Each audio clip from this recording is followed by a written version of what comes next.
কর্তৃক আয়োজিত ২১ নম্বর ওয়ার্ডে আজকে সর্বসাধারণের সঙ্গে দেশ নায়ক তারেক রহমানের নির্দেশে আজকের ইফতার মাহফিলের আয়োজন করা হয়েছে।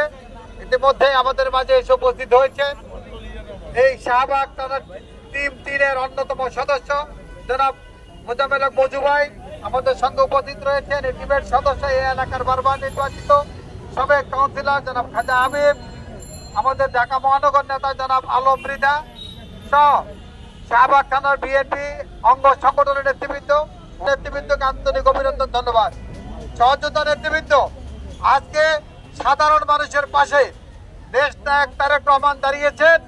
দেশ নায়ক তারেক রহমানের নির্দেশে আজকে সারা দেশে জনগণের সঙ্গে আজকে জাতীয়তাবাদী দলের নেতা কর্মীগণ ইফতার করছেন। আপনাদের বিপদ আপদে পাশে আসেন, পাশে থাকবেন ইনশাআল্লাহ। জাতীয়তাবাদী দলের একটি আকাঙ্ক্ষা, একটি নির্বাচিত সরকার প্রতিষ্ঠিত হবে, জনগণের সরকার প্রতিষ্ঠিত হবে। আমার ভোট আমি দেব, যাকে খুশি তাকে দেব, সেই অঙ্গীকারে দেশ নায়ক তারেক রহমান আজকে সাধারণ জনগণের পাশে থেকে কাজ করার জন্য নেতাকর্মীদের অনুরোধ জানিয়েছেন। তাই আপনাদের অনুরোধ করব, শাহবাগ থানা বিভিন্ন স্তরের নেতৃবৃন্দ এবং ঢাকা মহানগরের পক্ষ থেকে আপনাদেরকে বলছি, সাধারণ মানুষের পাশে থাকবেন, মানুষের বিপদ আপদে পাশে থাকবেন। আমরা আপনাদের পাশে আছি, দেশ নায়ক তারেক রহমান আপনাদের পাশে আছে। সকলকে ধন্যবাদ। বাংলাদেশ জিন্দাবাদ। ওয়ার্ড কর্তৃক আয়োজিত আজকে অসহায় দুস্থদের মধ্যে ইফতার বিতরণ কর্মসূচিতে আমাদের মাঝে ইতিমধ্যে উপস্থিত হয়েছেন ঢাকা মহানগর বিএনপি। 30 দফা দিয়েছে, এই 31 দফা যে লোক পুরাটা পড়বে, আমি মনে করি এই বাংলাদেশ পুনর্গঠন এবং সুসংগঠিত করার আর কোনো কিছুই বাদ নাই। আমরা ফ্যাসিস্ট হাসিনার আমলে ইফতারি তো দূরের কথা, আমরা রাজপথে দাঁড়াইতেই পারি না।